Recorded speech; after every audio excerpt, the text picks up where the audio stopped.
So my experience of an ethics committee, especially from the perspective of Africa, where I have worked with many research ethics committees, and most specifically in Kenya, where I've also volunteered as a member of a research ethics committee. We usually bring in members from different disciplines to look at proposals, especially to ensure the proposals consider the safety and welfare of those who are going to participate in the research. So we look at different aspects, most importantly, the social value of the research, what is the scientific value of the research, and how the research or the proposed research is going to benefit the people who will participate in the research. So the main aim of a research ethics committee really is to protect the welfare and the safety of those who will participate in the research. So research ethics committees have kind of different categories. When in Kenya, for example, a research ethics committee, before they begin to operate, they will apply for accreditation at the National Council for Science, Technology and Innovation. When they apply, they identify what field of expertise they are going to be looking at. So depending on that accreditation, then you operate within that discipline. So you might be an ethics committee that will be looking at medical research. There are committees that are more advanced and they'll be looking at different types of medical research, including clinical trials. But if a research is of a national interest, it will be reviewed by an ethics review committee, but also it will be reviewed by the National Research Ethics Committee. Although this practice has changed over time, sometimes now there are ethics review committees that have a wider mandate.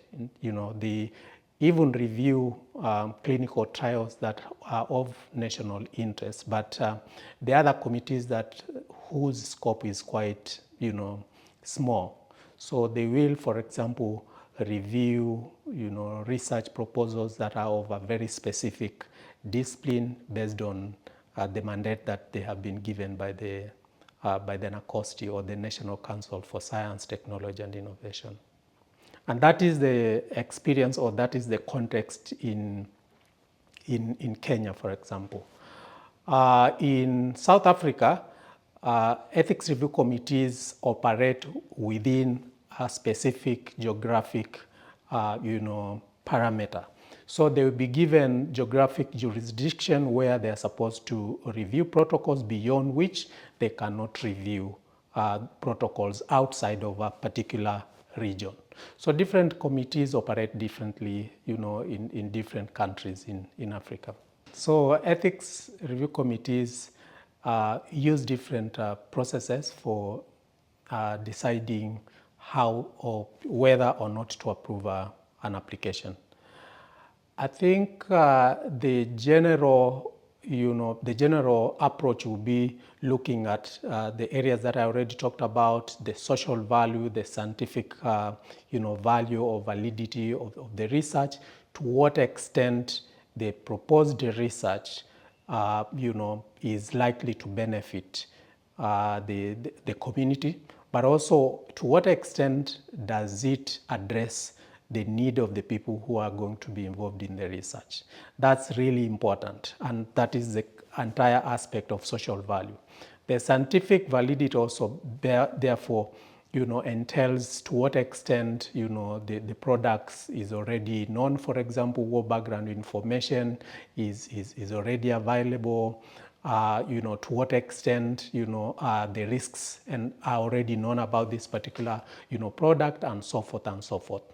Looking at the social value and the scientific validity and scientific value of the product, and you're looking at the risk and benefits, or the risk-benefit ratio of the product, that then collectively, and obviously there are many items that you look at there.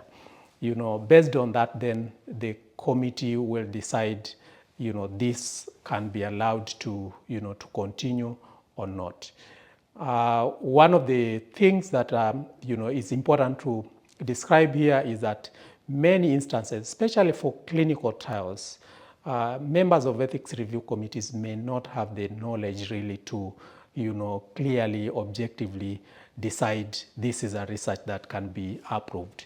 In that case, they would invite the researcher to, a special session where the researcher would come to make a presentation to try to unpack the research proposal, to try to simplify the kind of technical issues around that particular proposal. Sometimes they invite an external reviewer who joins the panel, and that would then be the primary reviewer whose kind of decision would carry the weight in terms of what they think,